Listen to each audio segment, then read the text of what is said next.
Welcome to Wrestling is Hard, where every Sunday lane. Follow us on Instagram and Twitter. Hard for Wrestling. Email us questions and complaints at wrestlingishard@gmail.com. I'm Jim. Brandon, how are you? Brandon's not here this week. Let's pour some out for our homie Brandon, who we will hear from soon. He's going through it right now. I'm sure we'll be discussing this next week. Nothing dire. I'm sure he'll talk about it. It's something he's wanted for a long time. But Chris, I know you can agree that when the thing that you want for a long time actually happens, sometimes you think it's your fault and you're sad about it. I'm not going to discuss what it is that happened to him. You become. Like, how did this happen? Yeah. And then in a couple days, you're like, whoa. Yeah! You're ripping your smocks off all over the house. Yeah. I'm with you. Yeah. I get it. How are you? I'm wonderful. Got anything? But yeah, well, I mean, we've decided to making some changes. We're making some changes in our life. Not that everything's not great. It is, but time to, like we were talking about before we started recording, reinvent, reestablish, and reinvent, and continue to keep ourselves relevant. So we decided we're going to put a gym in the garage, just a squat rack, and we don't need much, just the basics. So I went through the garage. I actually moved them out of the way because they were actually sticking behind me. I have multiple totes in my garage filled with empty boxes from toys, just in case I wanted to sell them. Right. I have the same thing in my basement. And then I decided, you ain't fucking selling them. And if you do, who gives a shit? Like, do you really need the fucking box? So you're not getting the mint price for it because you opened it. So I went through and I chucked. I'm looking at in my basement. I'm looking right now at 2 like restaurant, obvious where I got them, trash bags, right, filled with boxes. I have 2 more in the garage, and then 4 regular, like hefty kitchen bags full of boxes in the garage. I threw out everything I sat here and I popped all the accessories out and put them in the bags, labeled what toy line they were from. Good call. And then I basically saved all the boxes for anything I can't find at Walmart or Kmart. So stuff from Super 7, things like that. Right. Those boxes got saved because there are a lot of pre-orders and they don't make a lot of them. So, you want to keep it. I like to keep all that stuff kind of together. So yeah, that's basically was my last few days. And then I was wandering through. I went to Walmart. Our kitchen sink clogged. Okay. On a Sunday night. My refrigerator stopped. Just stopped working? Yeah. And I'm like, and I checked the thermometer. It says it's 60 degrees now. I'm like, oh, when the fuck did this happen? Then I closed the door and I reopened it. And it was on. I'm like, so we're not filling it because we're going on vacation in 2 weeks. Yeah, we're not filling it at all. Right. And we're just planning on getting a new refrigerator eventually. Yeah. But we want to do it. It's before a kitchen remodel. We haven't even planned out this kitchen remodel. So to buy an expensive brand new refrigerator and then want something larger or maybe thinner or wider or something right now, it's just like, guess we're going to scratch and dent for a little while. Well, go ahead. Get one of those little college ones. Square things, the tiny ice tray. So I go to Walmart. I got to buy Drano. First of all, when your sink clogs and you think it's the garbage disposal's backed up, so you turn the garbage disposal and it spins, and you turn the garbage disposal off. The garbage disposal then goes, throws water back at you. Oh my God. This is going to happen. But so I go there, get Drano. Everything's ended up fine. But in the process of being in Walmart, of course, you go in to get Drano at 9:00, 9:30 on a Sunday night. Where do you have to stop while you're in Walmart? The toy section. That's right. And I ended up with. Let's see it. Oh, we got a reveal. Excellent.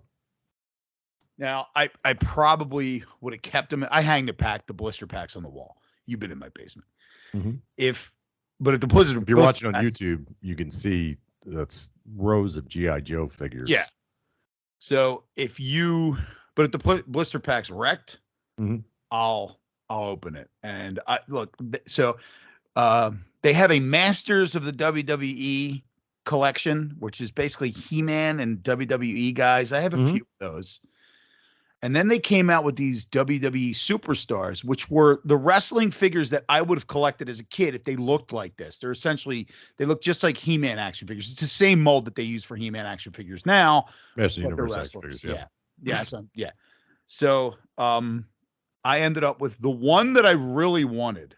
Okay. Even though I hated him as a wrestler, I couldn't fucking stand this man, and I don't know that I like him as a human being. I can't say. Oh, the honky tonk. The honky tonk. That's a pretty good one. The He's got honky-tonk a little guitar. He's got a guitar and Real clothes. That's a big one. It's you can't really see, but he's got a rubber band, like a plastic little see-through rubber band around it, because you can bash the guitar over people's heads and it explodes. And I was like, "Ooh, can you bash the guitar?" And I took the guitar apart. I was like, "Oh, you can bash the guitar." And then I sat here for 20 minutes, like, "I can't get back together." I said, "God damn it!" So yeah, that was my big reveal of the week. Very good. Very good. Chris the Collector. He's got stuff. You can look. Go on our YouTube, or if you are watching on YouTube, you can see it. He also has a wife he also has a wife, I have to give her credit, that's very supportive of stuff. Yeah. So. Not mine. Let's move on. Okay. Wait a minute. I don't have my notes up. How was your week, Jim? I don't know. I'm trying to think if I did anything, like shit myself or something. Nah, I just worked, believe it or not. I actually bartended all week, which is like unheard of. Fuck. For me. I'll ever work. I worked all weekend. It was outrageous. Good.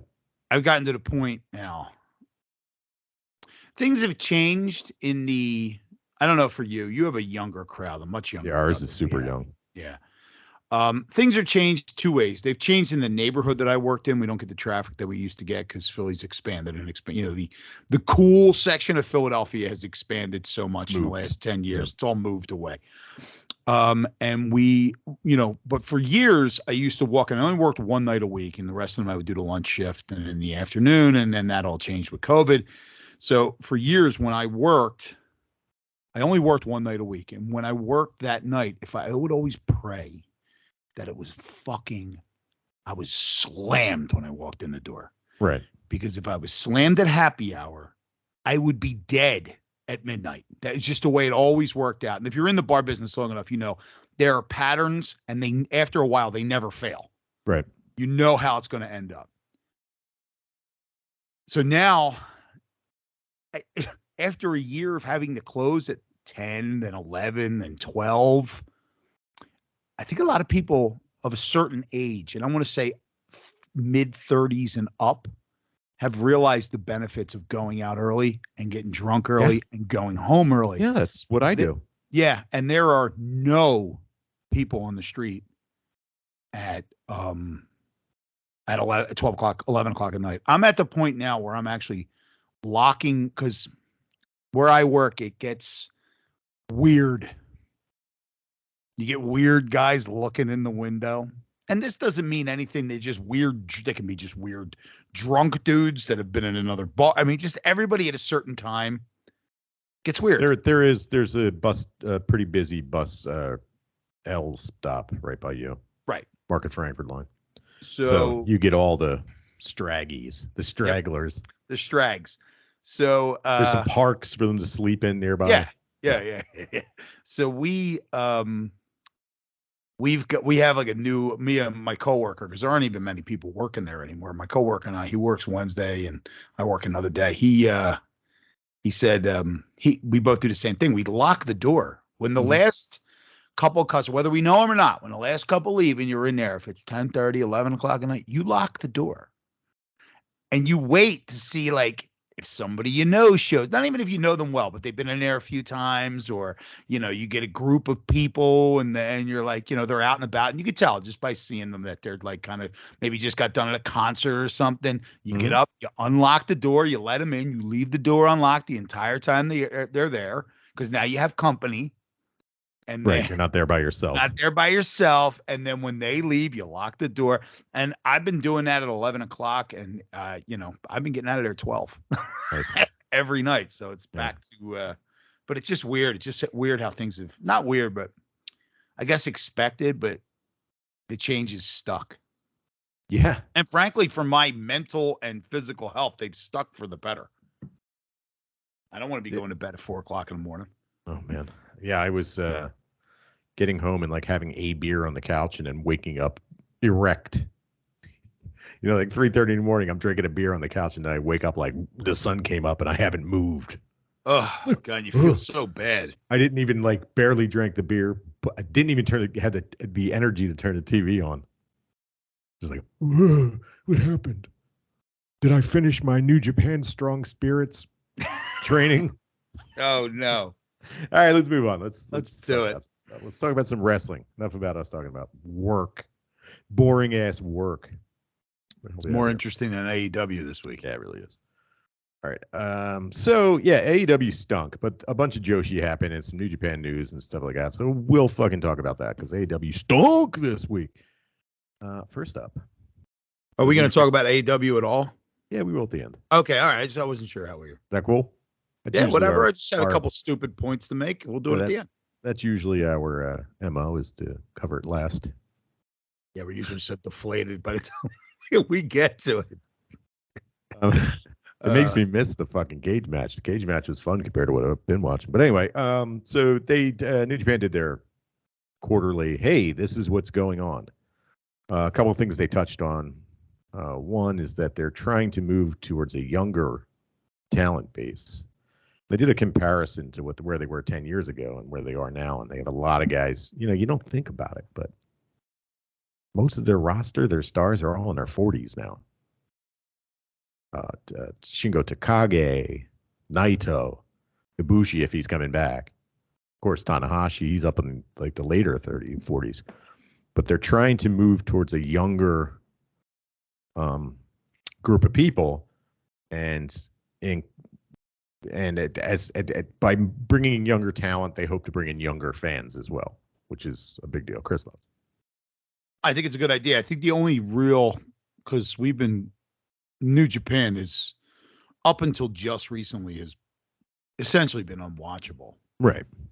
So we didn't really get to pandemic. New Japan was terrible. Let's not beat around the bush. It was right. Awful. It was awful. So you end up you didn't get to see any of those young boys because I didn't want to watch the main event. I wasn't watching the 6-mans. Mm-hmm. That wasn't happening. What's his Shota Umino? Yeah. Promise. He looks like he should be fun to watch. But other than that, I can't really say, a couple of the strong guys that roll with Ospreay, Australian Open, and, these guys all have Ospreay himself. You say whatever you will about him. I mean, these are guys that actually have some talent. So, I haven't had too much exposure to it, but I'm willing. And I think Sho and Yo will get you got a bad taste in your mouth because they're getting featured in places where they really shouldn't have been featured. Right. They were doing what the best they can do. Sho is not young though. Yo, no, he isn't. Sho. Is he? Sho, okay. Sho's closer to 40 then. Really? I didn't expect that. He started late. Okay. So, but new faces, even though he's not young, you could tell everybody he's 27 and nobody will know the difference because he was a young boy not that long ago. So, yeah, I mean, I'm excited. I hope to get better cards and more interesting stuff so I can actually watch this and I'll be excited about the whole thing. But it seems to be going in that direction. But what we saw at Forbidden Door, they brought young talent over and it was all entertaining. Yeah. A lot of young talent that was featured, especially in that match against the Gun Club. And the Acclaimed are from New Japan Strong, the U.S. branch of New Japan. So Obari, who was the CEO or whatever, he then said that after being exposed to the Women's World Championship match at Forbidden Door, he wants to have more women on New Japan of America shows. And he's going to use Stardom as the source of that talent. There's no promise that there's going to be women in New Japan's main shows. There's no reason for it. They have their own shows. Stardom has their own shows. But yeah, he seems to imply that he's going to bring some women over to work New Japan of America. Go ahead, thoughts? That makes more sense. I remember saying why there was a big deal that they had women on Wrestle Kingdom, even in the dark match, and why. But me, I thought it was more like one of these fucking carny ass old school ways of thinking, where you're like, I don't want women here, right? But it wasn't. It was because they have their own thing, right? That's There's great. plenty of other companies that put women in their men's show. They just mix gender constantly, but they have the United States. But they have their own thing going on, which is that's fine because it's a strong product. It's not like it's like some show that nobody cares about. With like Stardom and TJPW and things like that. But if you're going to bring it to the U.S., this is a good way to showcase the town, especially when you're paying both brands, for lack of a better way to put it. I mean, they're both under the same umbrella. It's the same company that owns them both. So if you're going to do U.S. shows, you might as well bring them both. It makes sense. I think it also inflates the ability to get people to go to New Japan Strong, because you're going to there's diehards that watch fucking Joshi in this country. I'm one of them that will travel to go see these people perform live. And if you have them on a New Japan Strong show with, I don't know, Bad Boy Tito or whoever the fuck is on New Japan Strong, and then you throw some people name value Stardom, they're going to sell out those little venues for sure. Yeah, it's exciting. I think it's fun. I don't think we're close to having a Stardom show in the United States, and this is the closest thing you're going to get to it. So, and it's my shit. So, I'm stoked. Also, they announced numbers for G1 Climax. So they went through it and they were like, oh, well, we sold this many G1 Climax tickets, before the pandemic. During the pandemic, I think it was a third of the number that they were able to sell. And now I think just in the sales have already surpassed 30,000 in the first, with 1 week left of the tournament. As opposed to U.S. booking, New Japan in particular does not really give away the cards. We know who's wrestling, but like they don't build to it until the show right before the show. There's not weeks of builds, especially with tournaments. So like the show before G1 Climax will feature a bunch of 6-man matches that have the guys that are involved in the individual matches, and they build in that, and that's what builds excitement. And they tend to sell out by the end of it because you've watched that show and you're excited about it to go into it. As opposed to U.S. wrestling, U.S. Federation type wrestling, where you have continuing storylines, they build it for months before they get to a big show. And it's a little different in Japan. So that's a good sign. So I guess we're coming out of this, and we're about to talk about fucking cheering in the crowd, cheering in these crowds. But hopefully we get some in G1 Climax. Final thoughts on this, Chris? No, I mean, yeah, I think you summed it up. We can move on. I got nothing. I ain't got shit either. I mean, I'm excited for it. It'll be something. It'll be like a G1 that we can actually like. There's some guys that wouldn't normally be there. Yeah. Guys like Tom Waller and shit like that. So it should be interesting. We'll have I think we're gonna have a lot of fun with it, talking about it. Did you manage to catch that Okada versus the Giants of New Japan Block A video I sent you guys? Yeah, I did. It's pretty cool. Pretty good. Told to him as the savior of professional wrestling against these hideous monsters like Jonah and hideous Tom Lawler, who's eating hair in the one promo. Jonah should be fun to watch too. That should be pretty cool. I'm excited. All right, let's go through some stuff real quick. I want to talk about this because this is a thing that we haven't discussed really. Stardom's been running these shows with new talent, young talent from all over the Joshi world that are willing to participate at least. They have these shows called New Blood. They're for free on their YouTube channel. It's, I don't know, like an hour and a half, 2 hours, and it's all young talent, including some of their big stars. And I suggest you go check it out. And I've mentioned before, if you guys want to get into Stardom, just go on their YouTube. They put out plenty of product, whether it's matches, promos, some of it subbed, or Mina Shirakawa and Unagi Sayaka grabbing each other's boobs and serving beer to each other through their boobs. You can watch that as well. That's a real thing. But anyway, I wanted to. I got action going on behind me. Sorry. Oh, that's all good. So I just wanted to go on to talk about this. Probably my favorite professional wrestler. Maybe not the best professional wrestler in the world, but my favorite professional wrestler of 2022 so far has got to be Suzu Suzuki. I've seen her in more entertaining shit. 19-year-old girl, formerly of Ice Ribbon Wrestling, now in Prominence, the Deathmatch group. And she's got this running storyline with Julia, and she's basically working her way through the roster. And we're getting to the 5-star. Now, the 5-star is Stardom's version of G1 Climax. The last, of course, Suzu Suzuki is in this. She's in Julia's group. The last match of the group, obviously, is Suzu Suzuki versus Julia. We're building to this. So she goes against Mirai, who used to be in Donna Del Monde, which is Julia's group, but is now in series God's Eye. But this match is fucking killer, man. 2 stars, 2 former prodigies, 2 former, I guess, young talent, young stars. Suzu Suzuki from Ice Ribbon. Mirai was like the young up-and-coming star of TJPW, and now they're working in Stardom. Chris, thoughts on this match? This is the one you sent me the video for. Yes. Yeah. So I haven't gotten enough of like you talking about Suzu Suzuki. I can't believe that she's 19 years old. Number one, it's insane that somebody could be that good and that compelling at that, like that compelling at that age. So I mean, I watched it. I think when did you send it to me? Last week?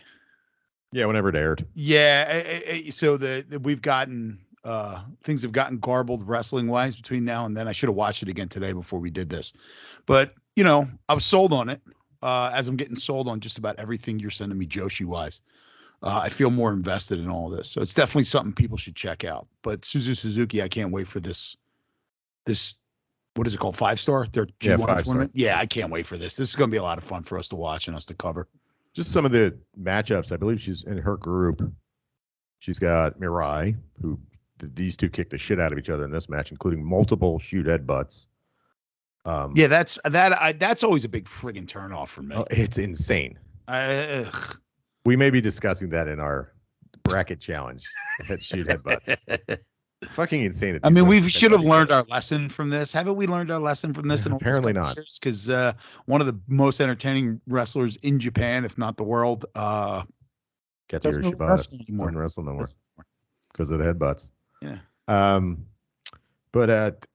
Yeah, there's a dude. I'm sorry. It's unbelievable. Go ahead. I'm sorry. It's just fucking stupid. It is stupid. Yeah. Go ahead. This is a girl, like you said, she's 19 years old, and she has all the physical skills, and she has all the I'm a great wrestler stuff.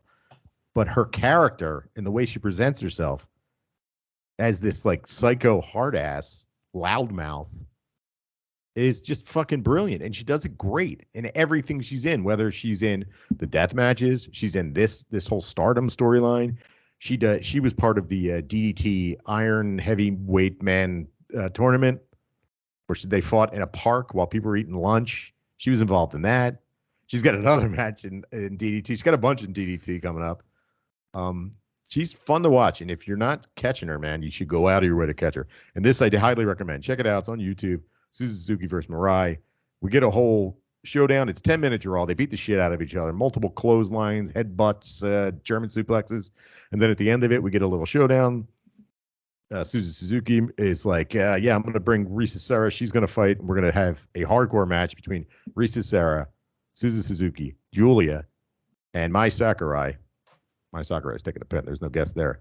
But at one point, Julia gets pissed off, takes her shoe, and throws it at her. It's fucking amazing. I love every minute of this. This is fucking great. Go out of your way to check it out. I'm also blown away that somebody at that age is able to pull that character off. It's insane. Because you don't think that somebody at 19 years old has the life experience to be able to be that, to think that that's even a character. Right. You know? It's wild. She's so over the top. Everything she does is just so loud and high pitched. Well, not high pitched necessarily. Raspy and loud and in your face. Suzu means bell in Japanese.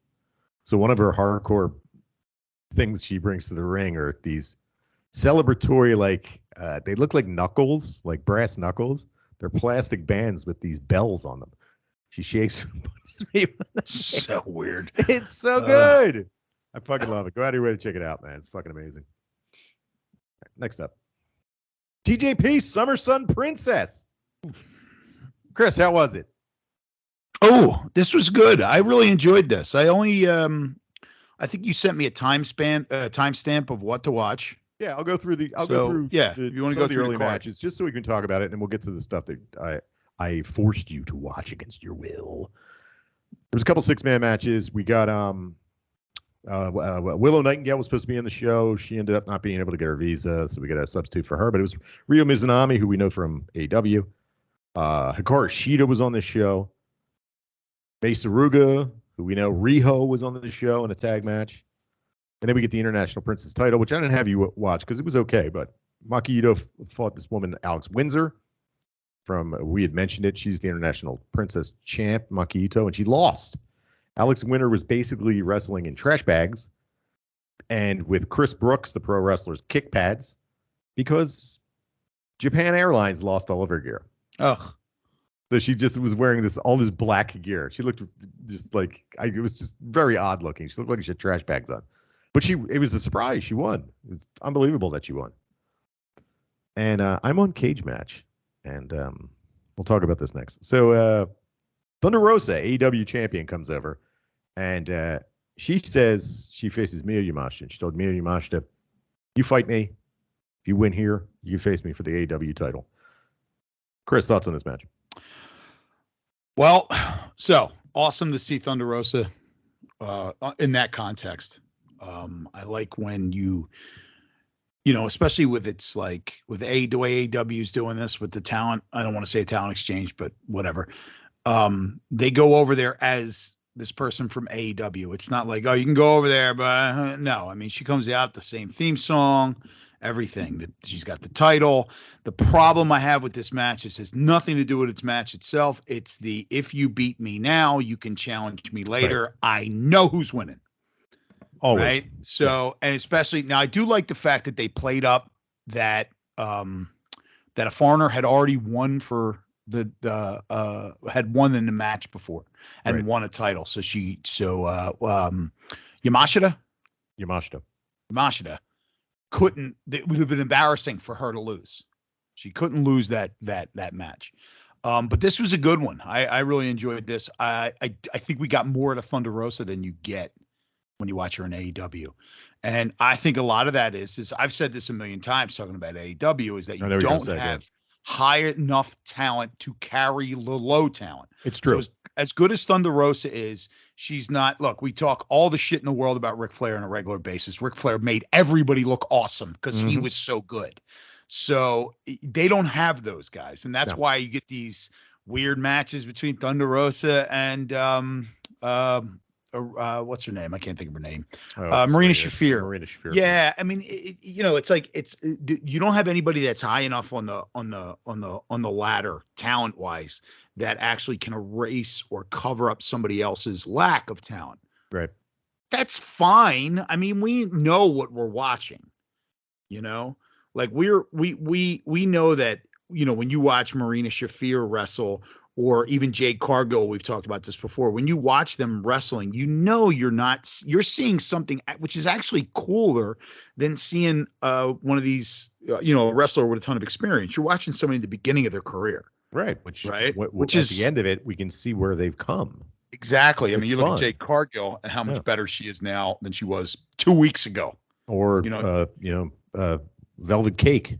Oh, God. Yeah, she's way better. Yeah, I mean, it was a train wreck. It was like fucking, you were watching a car accident out on a regular basis. Oh my God. But to your point, you see these wrestlers go and now fight against people who have years of experience.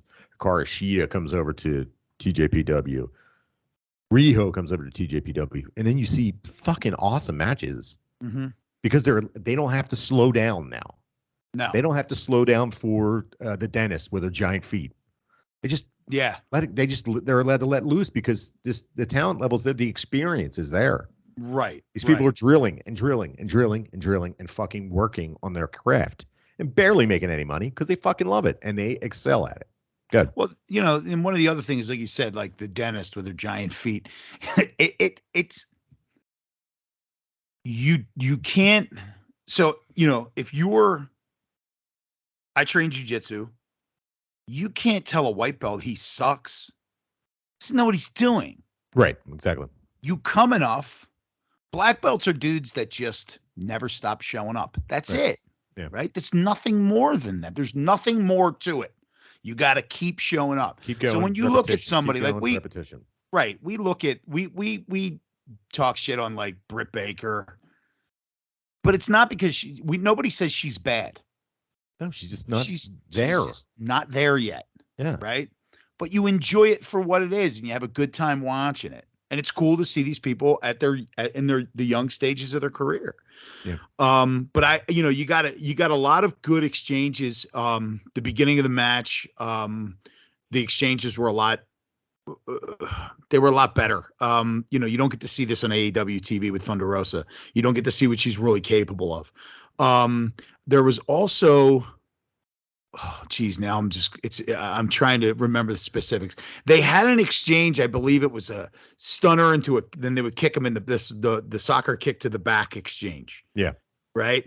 Where it kind of, now they went to the forearm to the head exchange. I'm not a big fan of that. I bitch about it constantly, but they had this strong style exchange where it was stunner into kick. And they were doing it to each other, which was really cool. I really enjoyed that. I always love when Thunder Rosa is yelling at people in Spanish. That's fucking great.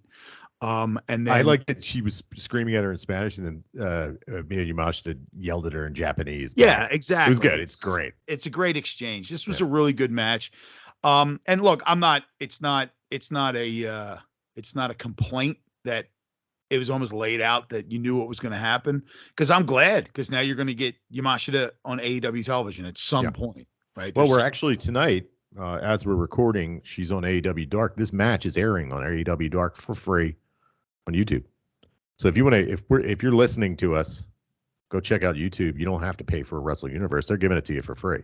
There you go. Magically, Taz and Excalibur were in Japan for this because they. Oh, really? They made it. They weren't there. They made it. Yeah. Yeah, this is good. And for listeners at home, I know Chris doesn't like the elbow exchange, the forearm exchange. The forearm exchange is the wrestling equivalent of giving you a chance to go, boo, yay. Oh, yeah. Ooh, that's all it is. I don't like any of that. And of course, it's silly, but that's part of wrestling. And I get it. Too. I don't like punches in. I hate all punches in Western wrestling, and this is the equivalent of punches. I hate all punches in Western wrestling. I don't like, there's so many things you're just punch like, okay, exchanges. we're doing this now. Okay, we're doing this now. And he just kind of moved past it. I mean, it's going to happen in every match. It's almost like a commercial. Just watch through it and come out the other side. Oh my man, I think I got a burst of fucking pollen in my face at some point today. Oof. All right.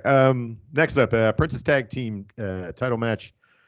Magical Sugar Rabbits, Yuka Sakazaki and Mizuki, who's coming to the United States, versus Saki Akai and Yuki Arai. We've talked about Yuki Arai before. Yuki Arai is a super rookie. She's an idol in AKB48. I believe that's the group. It's like a huge group in Japan. She crossed over to wrestling. She won Rookie of the Year last year. And I got to say, this fucking match was fucking awesome. Chris, thoughts? Yeah, I really liked it. Not a fan of tag team matches either. I bitch and moan about them constantly, but I was bought in. I was involved. Saki Akai doesn't help Saki Akai, which is funny. Saki Akai's like 6'2". Then you look her up, she's 5'8". 5'8". Yeah, she's tough.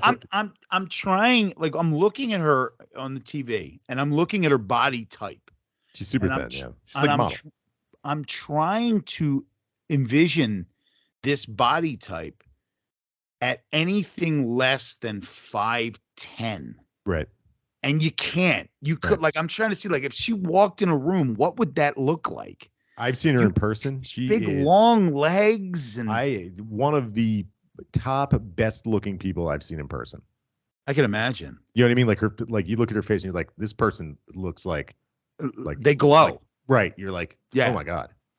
You see people like that. They walk in there and they glow. It's funny because it's a dude, but I remember, like, and it's when you see him as a professional.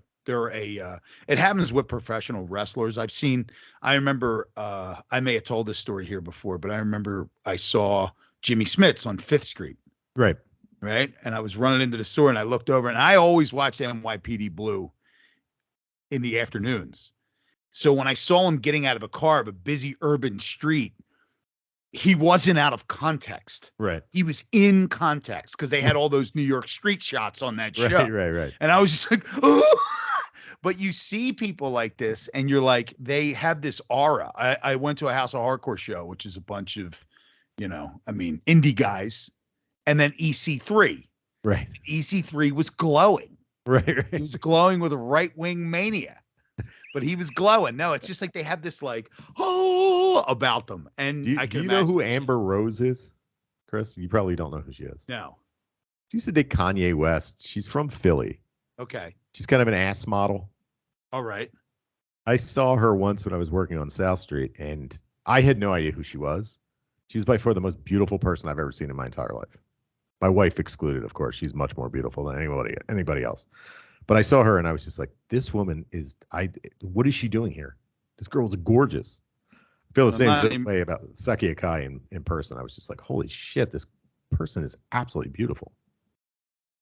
But anyway, the match itself, one thing I like about this, and we're going to talk about it in the title match, is that Yuka Sakazaki comes off as this cutesy. Well, Mizuki in particular is creepy. She's a creep. That's our whole gimmick. But Yuka Sakazaki comes off as this like cute magic girl. Yay, fun times. She's such a fucking dick, though. Yeah, totally. Pissed. And she turns off that fake high-pitched voice that she puts on and starts grunting real guttural. I fucking love her, man. She's fucking awesome. This match is fucking rad. Good. We saw her live at Chikara, correct? We did see her live. Yeah. We saw her. We saw Shoka Nakajima, and we saw Miyu Yamashita. Yeah. And they lost. And then I wanted to leave after they lost. And you didn't go say hi to him. Yeah, I was too scared. You were scared. It's kind of weird. And then you bitched the whole way home. It was my one chance to say hello to them and tell them what a big fan I was. And then I thought it would be too creepy. No, I didn't do it. But they're surrounded by how many bone dudes in the front row there. Lots of bone dudes every week. No creepier than the bone dudes. Whatever. They're 30 years old. They can handle it. Yeah, they can handle it. Good match. Yuki Arai winning was a big deal too. She was crying. This is her first title. Good. Yeah, it was good. I really enjoyed this. Like I said, I'm not a big tag team fan, but this was entertaining as hell.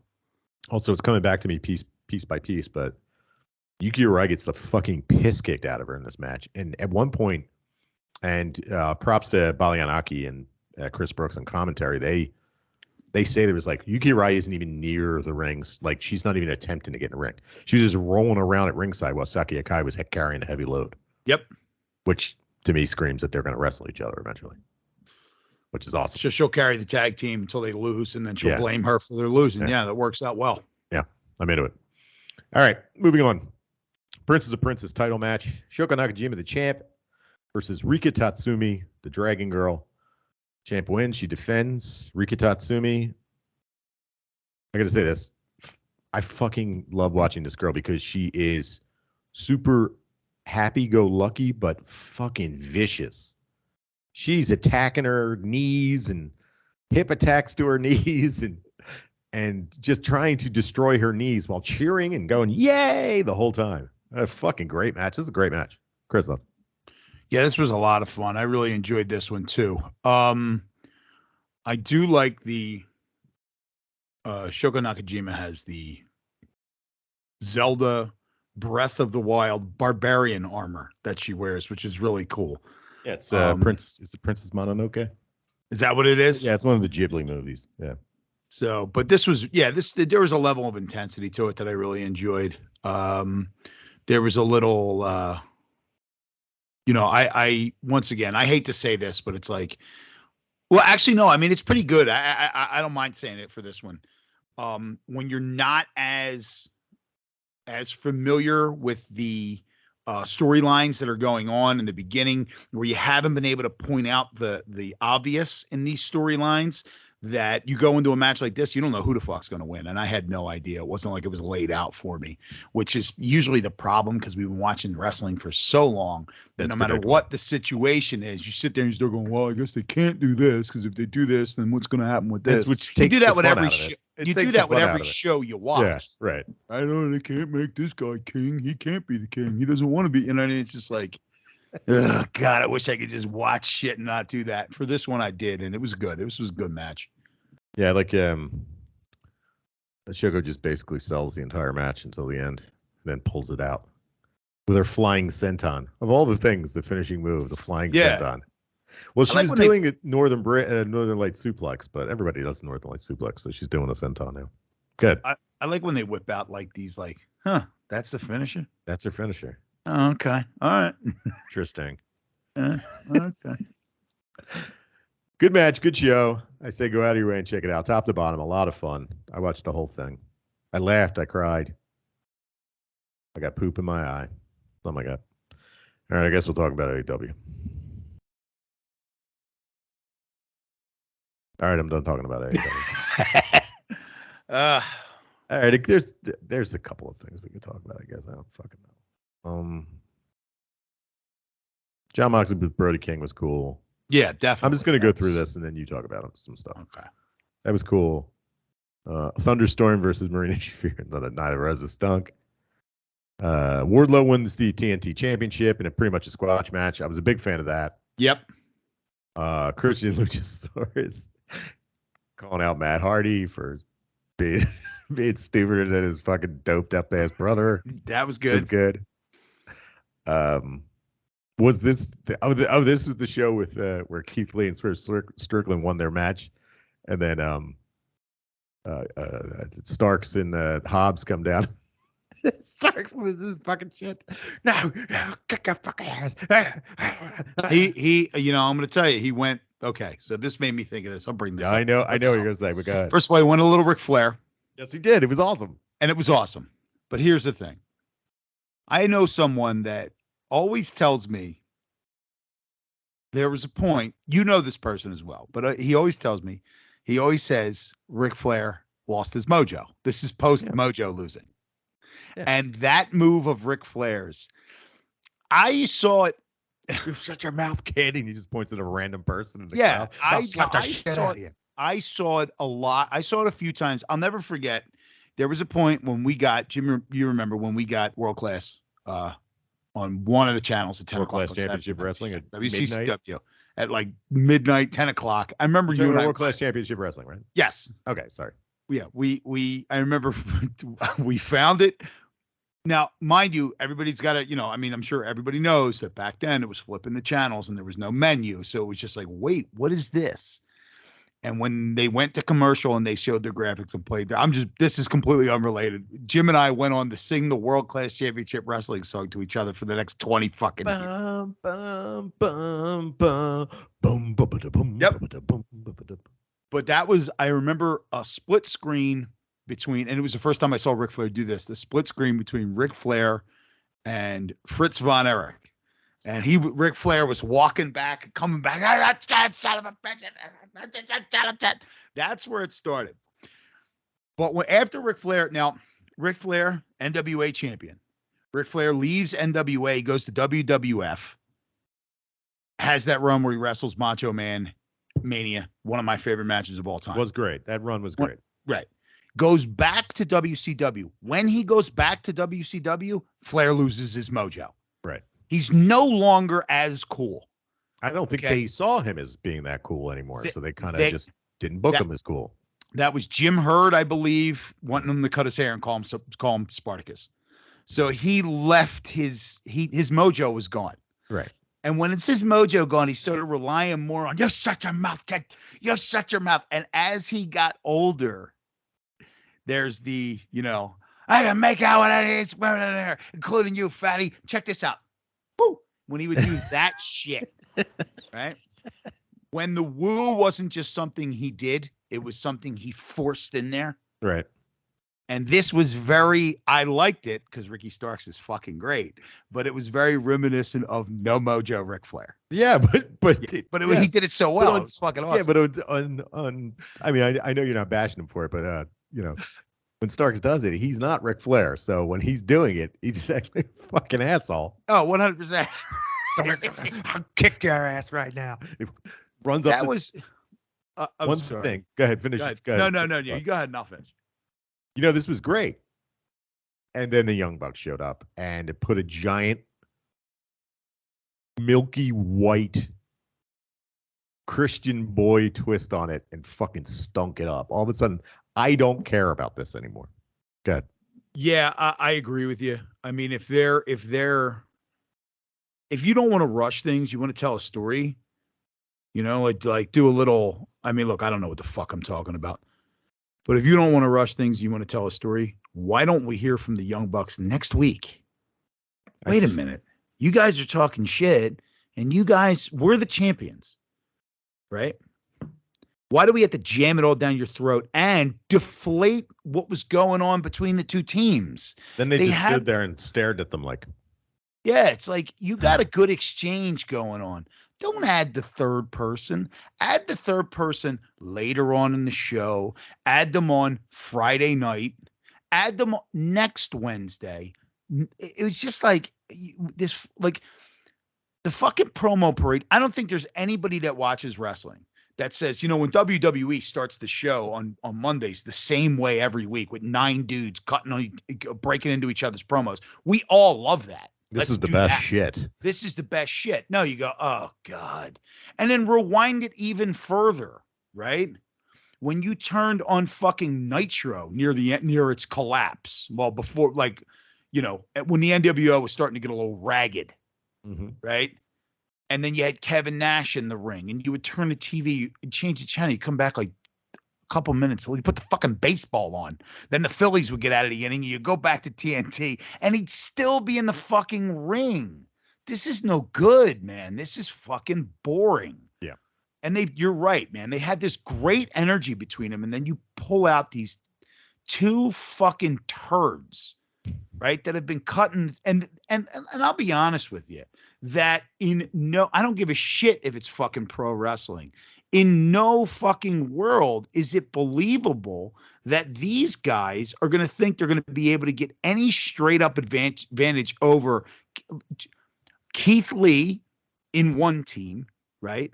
Because it's not like, oh, well, big men always win. These guys have proven that they're badasses too, right, and they're huge, and fucking powerhouse Hobbs, right? So both teams have guys that you, as the characters that you portray, cannot beat these guys up. So why would you confront them head on? You would get them from fucking behind. So I don't know if these two are supposed to be working babyface now. I don't know what's going on, because the people that lost the title, one of them's now a heel. It's just a whole weird situation. I'll be honest with you. I don't know if it's almost like you have this like Tony Khan, like, oh, the Young Bucks want to do it, then they're doing it. Right. We want to do this. Okay. Sounds great. Sure, guys. Right. And you're not part of the ownership group anymore. You're just talent. So you're just dudes. Oh, we started this. Should have gotten part of the ownership group. Should have gotten part of your ownership, you dummy. You dopes. So, they did take a big, hefty, stinking turd on this whole fucking thing. And it was so good, and I was loving it. Well, it's like oh, fuck. Here we go. I mean, I get what they're doing. They're trying to be heelish, but it just doesn't come off as like that I care. Well, especially like they're swarmy. They're not fucking, I don't know. I mean, name a heel. They're not Kane as a heel. Right. Who just shows up and bang, grabs you by the neck and fucking gets rid of everybody's abortion rights and then slams you through the fucking mat. Complains about homeless people. Yeah, complains about homeless people. He's fucking he's the mayor of 9 houses in Tennessee. It's not that. They're not those guys, right? I'll go back to Nitro. Eric Bischoff he confronted people from behind Hulk Hogan. He was a fucking slime ball. If you guys are heels, you got they're heels, and they're slimy heels. Slimy heels when Hobbs and Ricky Starks or Keith Lee and what's Swerve Strickland? Swerve. Yeah. When they're leaving the arena, they beat them up when they're not looking. Oh, you think you're tough? You're gonna talk with us out there? And there you go. Boom, done. Fine. Another thing I did not like was that the crowd starts chanting FDR. And then the Young Bucks go, we're the best. They're not the best. We're the best. So once you shut your mouth, you're lying. But it wasn't like in a good way, like where they should have been like, put your fingers in your ears and be like, stop it. Stop it. It was more of in like I've got the mic now, so I'm going to shit on this. Mm-hmm. God, they stink. They really do. Hey, listeners. The Young Bucks fucking stink. I'm really so sick of this bullshit. They really do.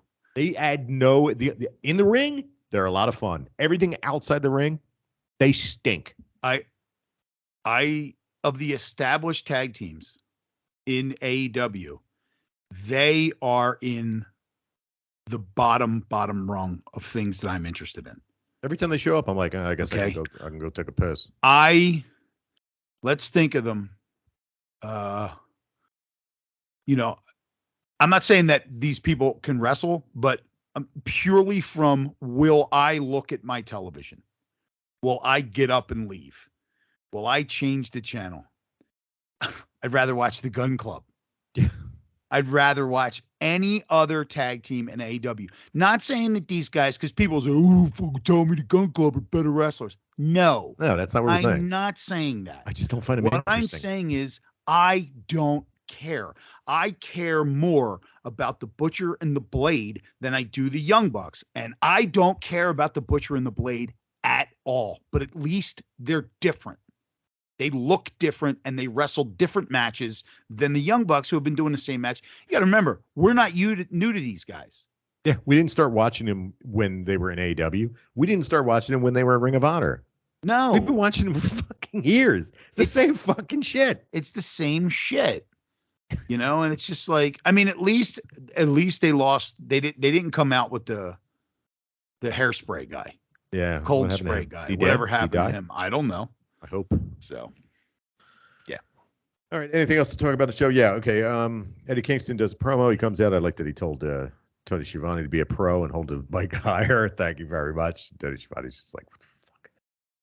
And then he says he didn't get to let Jericho bleed. He wanted him to bleed. He needed to taste his blood. And then we cut to Jericho screaming into a camera and no one's listening. Then finally he gets everyone's attention. And this is so weird. And then so weird. Ruby Soho decides to stick her arms in the door. And they slam the door on her. All right. This is fucking weird. Go ahead. I made a point to make sure I brought this up. I did not want to forget this. Why in the fuck is Ruby Soho hanging on to a car that's parked like she's Schwarzenegger hanging on to the outside of the plane in a racer? What is she doing? If she sold it like that, it'd be amazing. Like she was like, she whipped the chair out and thrown it in the engine. I hated this so much. Why? This was all you could think of? Like, oh, we got the coolest guy. So many fucking things you could have done to beat her. They could have just had her getting beat up. Just get her beat up by Butt Girl, whatever her name is. Who's Asman? No, not Anna Jay. She's an Asman too. Yeah, Ty Conti. She's also an Asman. Yeah, she is. But why? Why? She could have just beaten up. The correct thing that drives me nuts about this is that Eddie Kingston is probably one of the top guys in AEW from crowd reaction. He doesn't have to do anything. So he comes to the ring. They're going nuts for him. He gets in there. He's doing his promo. His promo's fucking hilarious as it always is. They cut away to this poorly fucking produced. If you're watching on, this is what it looked like. If you're watching on YouTube. Kingston. That's what it was like. Yeah, such shit. They cut away to it. It was just fucking. Yeah, why is she out there? Well, what is she doing? What did they run her over with the car? Was she walking by? Listen, you're walking around, right? You're walking to your car, say, and you see 6 people that want to beat you up. You know they want to beat you up. Do you walk towards them? No, you run the fuck away or you get the hell away from it all. Get the fuck out of there. You fucking stupid. So you said poorly produced and overproduced all at the same time. You cut to Jericho. All she's got to be is laid out, man. Right? That's it. You don't have to. Now it's up to the viewer to figure out what they did to her. And did the men beat her up? Oh my God. Did a bunch of dudes just beat her up? We don't know what happened. Remember in NXT when Kenta fucked up his shoulder? So they cut away and they show him in the parking lot and he's just like, my shoulder. And Kevin Owens walks by and goes, I didn't do it. It was Yep. great. Brilliance. Brilliance. But we see now it raises, like, first of all, if you do it the way that I think, if they had just had her laid out and them all standing around her, it raises all these questions, right? You don't know what happened. Now it raises more questions because you know what happened. How did she get there? Why was her arm in the truck? It must have taken the men anti-Conti. So these men must have kidnapped this woman and drug her over here. Yeah, like which is gross as fuck. Yeah. Right? Like, did she fall out of the car while they were driving? I don't She's like, I gotta get back in. understand it. And here's the problem. You have Ruby Soho, who's talented, right? She's good. She's being a good employee and doing what she's told and doing what she thinks that WWE would do. Because that's what this sometimes boils down to, right? I remember listening to I guess it was Stone Cold, and it was before the Conrad days. It was Stone Cold, and he had Bruce Pritchard on. And Bruce Pritchard made a comment when guys in TNA and Impact used to go into the ring and their opponent was there, they would ignore their opponent and they would go do their pose, whatever, they all do a pose, right? And he would say, why are you not looking at your opponent? This guy's here to beat you up. You have to acknowledge him. Stone Cold never did it. Yeah, he did. You're seeing what you think you see. You're not seeing the fine details. And here's the deal. In WWE, they're not letting you in on them. Right. They're not giving you what they do. You just see, you're regurgitating what.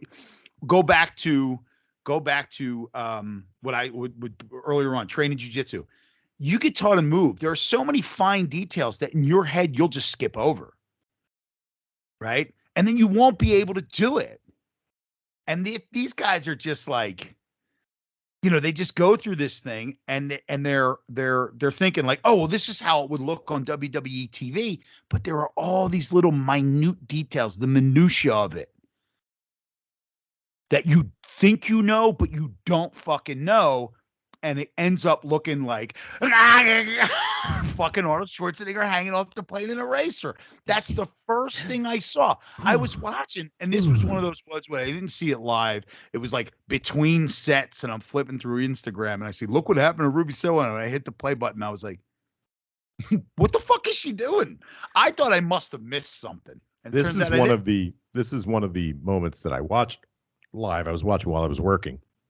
And it's the moment that I text you guys in the group text and said, this show stinks. Is that what that was? What it was. AEW stinks. It was bad. Man, sometimes it's just like they should. And look, once again, we're back to what I said earlier, where it's like, you have individual wrestlers, and then you have a company on its own who makes mistakes, and you're going to see the stuff that they do. They're getting better. I mean, we look at it in a much more favorable light than we did a year or two ago, right? So, I'm not angry about. I'm not angry about it. I'm not mad at them for doing it, but it's silly. just like, man, it looked silly. Let's just call it what it. We're here to kind of review a wrestling show and talk about it. We're not telling them that they're doing anything wrong. We're reviewing a show. We're giving you our opinion. And this is our opinion. That looked dumb. It looks stupid. Yeah. Also, if you don't like it, if you're listening to this and you don't like our opinions, don't fucking listen. Fuck you. There you go. Big fat fuck you. Let's get antagonistic. Fight me over it. Come on, give me a break. It's wrestling. All right. Anything else? Okay. Yeah. I guess Mox versus Brody King. It was a good one. It was Mox versus Brody King. There you go. That's all I got. Exactly what you would a good expect. match. It's fine. I will bring this up. Mm-hmm. We took 2 weeks, which was good. You took a break. Here you go. Perfect. This is exactly what I'm talking about. It took 2 weeks, I believe, from the pay-per-view. Yeah, because Blood and Guts was last week or 2 weeks ago, right? Yeah, Blood and Guts was 2 weeks ago. So it took, 3 weeks from the pay-per-view? I don't know what day it is. What space-time? It's the new telescope. You've got galaxies warping from space-time in the background. I don't know what the fuck's going on anymore. Blood and Guts was 2 episodes ago. 2 episodes. It wasn't last week. It was 2 weeks ago. Okay, so 2.5 would be 2.5 episodes ago. Right. Was the Because we watched half an was episode. Forbidden What are you Door. talking about? No. I'm talking in days. So like that was on a Wednesday, and half an episode was half of that week. Half of our episodes. So half of that week is Blood and Guts. I'm talking about from the pay-per-view. So you had the pay-per-view, then you had Blood and Guts. So a week and a half. It took a week and a half to get through the point, get to addressing Malachi Black and Miro. And I wanted this, but they didn't shove it down our fucking throats. No, we got a promo. It was good. We got a promo, but we got a promo a week and a half after it happened. That was exciting. Yeah, take some time. I kind of forgot about it. And then you brought it back. And I was really fucking happy because I said after the fact, after we watched the pay-per-view, I said, this is the one thing coming out of that pay-per-view that I'm excited about. Everything else is, it's done. It was kind of like one-offs, right? The one thing I'm excited and most likely not going to get a payoff on any New Japan AEW stuff for a while. We got G1. Right. We got a bunch of stuff going on in both companies. We may not get a payoff on any of this stuff until Wrestle Kingdom, right? This was the one thing that wasn't really a one-off. It was a continuing storyline for AEW, and it involved 2 of the guys. I'm Malachi Black's good. I think it's cool. I kind of dig it, but I'm at the same time a little indifferent to it. Mm-hmm. But fucking Miro is just he's fucking Miro. So I'm really excited for this one. I like the way they handled it. Anything else for Dynamite before we move on to Rampage? You move on to Rampage all you want. I'll be asking lots of questions. All right. Kingston and Takeshita wrestled. That was good. I'm sure it was. All right. You can ask me questions afterwards. Gates of Agony versus Lee Moriarty and Jonathan Gresham. Hold on. Serena Deeb and Mercedes Martinez against 2 jobbers. And Orange Cassidy versus Tony Nese. This was your Rampage. This is an hour of television. So, I do remember something. So, we got 2 tag matches. Uh-huh. And in both tag matches, they were probably stacked back to back. We had tag team member turn on tag team member in both fucking matches. Yep. Right. So this is an attempt to get Jonathan Gresham into a storyline. Who did they wrestle? Hold on, wait for this. Gates of Darkness. Gates of Agony. Who is that? Gates of Agony are Toa, Leona, and Khan. I don't even know who the fuck they are. What names are these? Hold on, I'm looking this up right now. I got to check this out. Toa, Leona, and Khan. Khan? Khan. K-A-U-N. Khan. Not Khan. Khan. Oh my God. It's like a Delco accent. Go to the store. I got to pick up some corn for the barbecue. Oh, okay. So they're, I don't know who these guys Ring of are. Honor guys, right? They're Ring of Honor dudes. They're rolling with Tully Blanchard. Okay. Yeah, but then like someone turned, like Gresham turned on Moriarty. Gresham did the old Sid Udy, Hulk Hogan. I'm going to go for the tag, and I'm not going to give it to you. Right. Yeah. Would you call him Sid Udy? Sid Udy, that's his name. Well, I mean, I got to remember whether or not it's Sid Vicious or Sid Justice or Psycho Sid. He was Sid Justice. He was still Sid Justice at that point, but he's got so many goddamn Sid names. Whether he was Lord Humongous, I don't know who he was at that point. Don't you touch me, I'll slap your face. That was that match. He went to give the tag to Hogan. He pulled the tag away, and then when he jumped down, he started walking out. Somebody like went after him in the crowd. He went, "Don't you touch me, I'll slap your face." Can we we're not going to go off into the sunset with, fuck it, let's do it. Yeah. Can we say not a great wrestler? Who? Sid? Yeah. But man was he fucking good. I fucking loved Sid. I curse you and all the Hulkamaniacs out there with the fucking white powder all over his face. Because he bashed up the beauty shop. Barbershop. The barbershop. The talc got all over him. Fucking what was the other one? The fucking did what we just said? Yeah. I mean, like, him grabbing his face in agony when the Shockmaster fell through the wall. Yep. I mean, like, dude, when we do a retro, I'm gonna find we're doing. When next time I got a retro, I'll try to remember to pick a Sid match. Man, that fucking run when he was going against Hogan was amazing. It was so and then the good. match at WrestleMania, which was the same WrestleMania as Hogan and Macho Man. Macho Man and Flair. Yeah, or sorry, Macho Man and Flair. Rumor was that it was supposed to be Hogan versus Flair, but they just said we're not doing that. We're going to do co-main events. Mm-hmm. One of the main events happens 3 hours into the show, and the other one at 6 hours. Yeah, but then still Papa Shango comes into the ring. Ultimate Warrior comes back, but here's the thing: skinny Ultimate Warrior. It's not really him. Yeah, it wasn't him. It's another Ultimate Warrior. Died. It was Kerry Von Erich.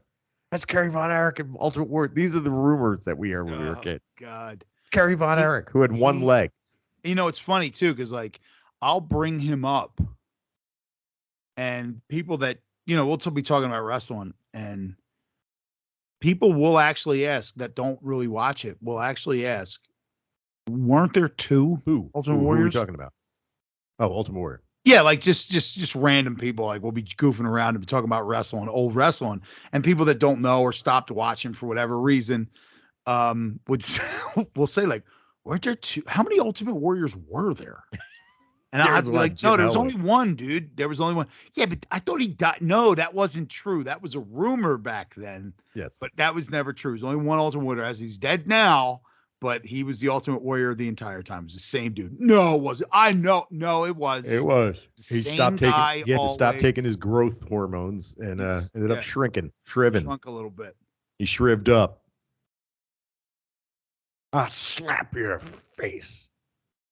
He was so good. Even wrestling Big Slow Sid and Big Slow Hogan, his character work was just so good. It looked like half of that match at WrestleMania was like nerve grips. Yeah, he had him. He's gripping up his shoulder, and Hogan was looking back and forth for the crowd to react. So good. It's so good. It's so good. We'll have to watch some Sid Vicious matches. Because I'm the man who rules the world. When Jack Tunney, the most ineffectual company president of all time, when Jack Tunney announces, and like you got to understand, there's a round table. You got to set the scene. Conference. It was a press conference, and at the press conference was like Macho. It was Macho. It was Ric Flair. I think Brutus Beefcake was there. I mean, whoever was there, it was just a bunch of goofs, and then maybe even there was a Tito Santana there. Right, I don't right. remember, Hogan, but it was and a bunch of guys you knew who weren't going to get it. So they're going to announce because they're having issues as to who's going to challenge Hogan or get the title shot. Maybe the title was vacant. It was vacant. So we're going to figure out who's going to get the title shot. No, Ric Flair had the title. Oh, who gets the title shot? Who's going to get the title shot at Ric Flair? And the title shot will go to. And they zoom in on Sid, and Sid goes to stand up. Yeah. Hulk Hogan. And you hear, but the best part but the best part about it is it's like, we're at that point in our lives where we're really over Hulk Hogan, and you hear Hulk Hogan go like, yes, yes, yes. All right, yes. That was just like all I could think about was oh, fuck him and fuck his voice. Sid's got the paper. He's like, oh God, I love that fucking dude, good, man. I think he just that was Jack Tunney. That was bogus. That was the most bogus act you have ever done. Jack Tunney, you're bogus. Oh God. So good. So Rampage stunk. So next week on here we go. We're at Firefighter Fest. Let's finish this off. We had enough fun. Now we have to talk about AEW. Here we go. Week 1 of Firefighter Fest. AEW Fighter Fest. The Young Bucks versus Swerve and Our Glory versus Team Taz for the AEW World Tag Team Championship. Obviously, Shane Strickland's seat in the pin. There you go. Yep. There you go. Moving on. Claudio Batman Calstonoli versus Jake Hager. This is a pretty good promo. Hager getting good at the promos. Hager getting and better. Claudio getting good. It was good. Anna Jay versus Serena Deeb. We've got Luchasaurus versus the mysterious TBA. Wardlow, the TNT champion, versus Orange Cassidy. This should be fun because Orange Cassidy will bump all over the place for him. Mm-hmm. And the main event, we get Jon Moxley versus Konosuke Takeshita. Which should be a banger. Chris, thoughts? Bangers all about. No, this is a good one to watch. I'm enjoying this. I like what they put out there. Big fan. Definitely good for a Wednesday night wrestling television show. Yeah, TV show wrestling. This is a good fucking card. Yep. Into it. Also, I saw that there is a Shark Tank death match. Hold on. For Shark Week. Let me. I gotta like. Well, they're owned. Yep. Don't forget they're owned by Discovery. Yep. Shark Week death match. I got to see this. The entertaining audio of Jim Googling things. Yes, I'm Googling things. So, AEW has announced. Is correct? No, I need my Google master here to help me out. I really don't know how to use the internet. I'm terrible at this.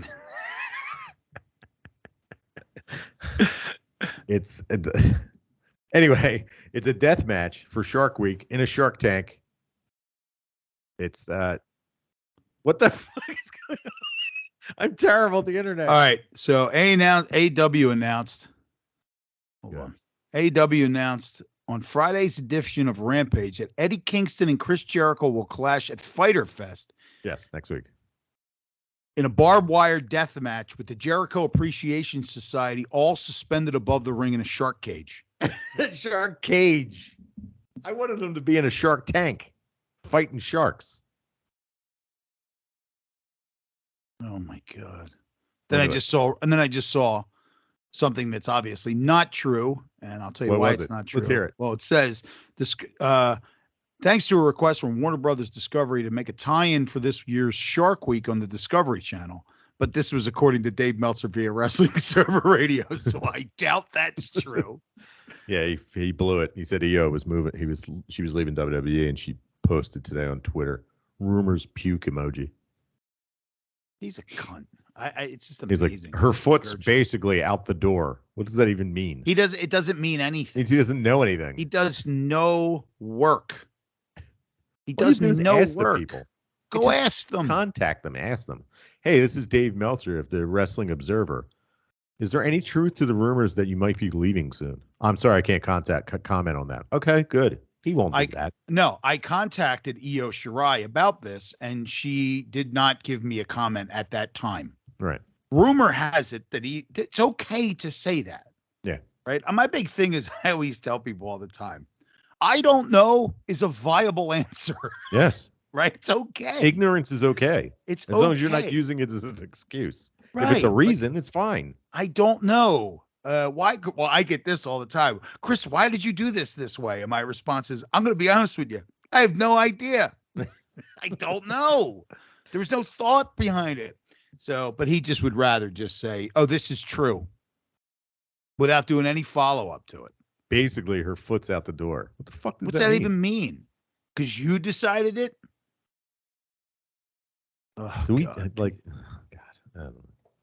it's amazing that all my favorites in Joshi went to Japan or went to WWE, and I barely see them anymore. Kairi's gone. Kairi's gone. Well, Kairi's gone, right? Asuka. Io Shirai. Well, you don't watch Asuka's. No, I don't watch. Yeah, that's what I'm just saying. That's what I'm saying. That's because, I could watch them, but I'd have to watch shit to watch them. Right. That's what I'm saying. I don't want you to come off the idea off that they don't ever wrestle. No, they do. Asuka's I'm not all going over the TV. I'm not going to sit through fucking WWE to watch it. No, you can see all you need of Asuka on WWE by looking at her Instagram page, and she fucking bags on Becky Lynch the entire time. Yes, that's all you need. Her memes. They got rid of her Asuka or Kana television, which I enjoyed.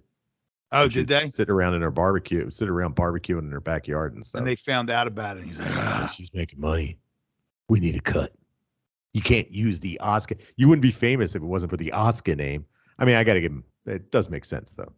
Well, they did that. They did that during the pandemic with all the wrestlers that were on Twitch. Yeah. And it makes sense. I mean, if you're Mercedes Renardo and you're going on Twitch as Sasha Banks, they own the IP on that. That's Right. not yours. So I get it. That is like people were really mad about that. So we didn't tell you can't go on there. Just can't use our name. Use the name that we gave you. It's like if the guy that plays John Stark started a Twitch channel and just called himself John Stark's Twitch channel. Yeah, like, right. I mean, I think somebody that else is a guy, right? John Snow. John Snow. Who cares? That's how distant I am from fucking Game of Thrones. It's been off for years. It has been off for a while, huh? There's a new one coming out. I don't care. I don't fucking care anymore. I'm watching The Boys. You caught up to The Boys yet? No, I'm so far behind on that, dude. We have there's so much bestiality in the season. Yeah, I got it. So It's I told you the one show that we've been watching together is Strange New Worlds, the Star Trek show. Yeah, I still haven't downloaded it. And it's each episode is standalone, just like I like it, right? Just like the old Star Trek show. You really don't have to think too much about it. They whenever they need you, and I'm a big fan of this. Whenever they need you to remember something that happened before, they tell you before the show starts. Mm-hmm. Right? Previously on this, and then they show some character like, "I told you not to go in that room," from like season 1, and it's like season 8. You're like, holy shit, they're bringing the yelling janitor back. I got him out the floor. You know what I mean? Like, oh, I remember that guy. Yeah, remember that guy? I remember that guy. Or who the fuck is that guy? I don't know. Go look it up. There's some other shows that we wanted to watch too that were out there. I think Peaky Blinders is back on Netflix. And What's it called comes back this week. What We Do in the Shadows.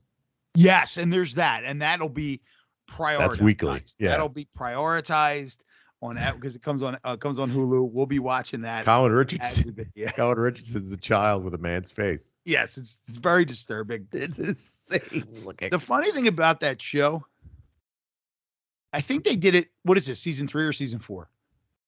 I think we're in 4 now. So the way they do it though is like hilarious. It's like some big thing will happen at the end of the season. And then over the course of the year when nothing's happening, there's no storytelling, some big event happens that they just all end up back at the house. Mm-hmm. At the end of the season, but they all go their separate ways. This season, back in the house. They'll explain it in 5 seconds. I don't give a shit. Because that's where the story is, right? It's not really who gives a shit. They got to be in the house together to make the show good. Right. Back in the house. Chase them all over the place. No, yeah, back in the house. I can't wait. And that starts next week. So, but we will watch it. It's just there's a stack of television shows. We started watching one. Which one? So we started watching a show that I'm on the fence about. And there are some, I'm sure they don't listen to this podcast. And it's called The Terminal List. I don't know. And it's Chris Pratt in it. Okay. I'm good. You chased me away immediately. So people don't like Chris Pratt now, I guess. I don't know. Which one's Chris Pratt? He's Star-Lord. Yeah, he's just the same character all the time. Well, he's not in this. This is okay. very serious. And it's without I've watched one episode. They're taken from a series of novels. And the big thing about the novels is that the guy who writes them is hyper accurate with tiny details. Right? Okay. So, to the car he drives, to the watch he wears, to he's a Navy SEAL. And it looked like he was leaning in a very Jason Bourne in that direction, which, I love that kind of shit. Mm-hmm. Right? But it also I'm seeing who likes it. Oh boy. Okay. Same people that like, what's the show that Brandon was talking about a couple weeks ago? Oh, I was talking about fucking. Yeah, what is it called? Yellowstone. Yellowstone. Yeah. This is true. More. Yeah. I love this. It's great. More than that, because now we've even narrowed the field. Okay. This is a true representation of why the white race is better than yes. the Oh no. Yes. I'm seeing this immediately. Okay, so I'm going to go off on a quick tangent. Go for it. When I started watching the premise of the show. He's a Navy SEAL. Something happens. Are they fucking with his mind? What's going on? Along those So we're getting a little QAnon. No. I haven't because I think it's a foreign body that's doing it. More Manchurian Candidate than anything else. China. Right? Nah. I'm just guessing. I don't care. Doesn't matter. So that's irrelevant, but it's not like, okay. So I started watching Strange New Worlds, right? Yes. And they do a shot of the bridge. And I noticed, right, when they went, and I didn't care, but when they went around the bridge, there wasn't a man on the bridge. It was all women, all staff. Who gives a shit? I don't fucking care. Why would you care? Who cares? I don't. The future. But there is also a piece of me that goes, this is Paramount pushing, like we gotta like we know what you're doing. You don't really care. Let's not pretend you do.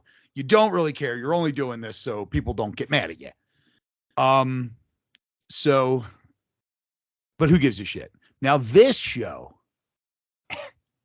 it's all white dudes, and all the white dudes are watching the white dudes. So it was like, listen, you got shows like this, and there's gay characters, and there's black people and levels of command, and there's this and there's that, and we're gonna make a show where everybody is fucking white, and they're all tough. You know what I mean? Like, I love Cowboy Cerrone as a fighter, but he is the exemplar. He's a monster. He is the embodiment of Yellowstone as a human being. Right? Yep.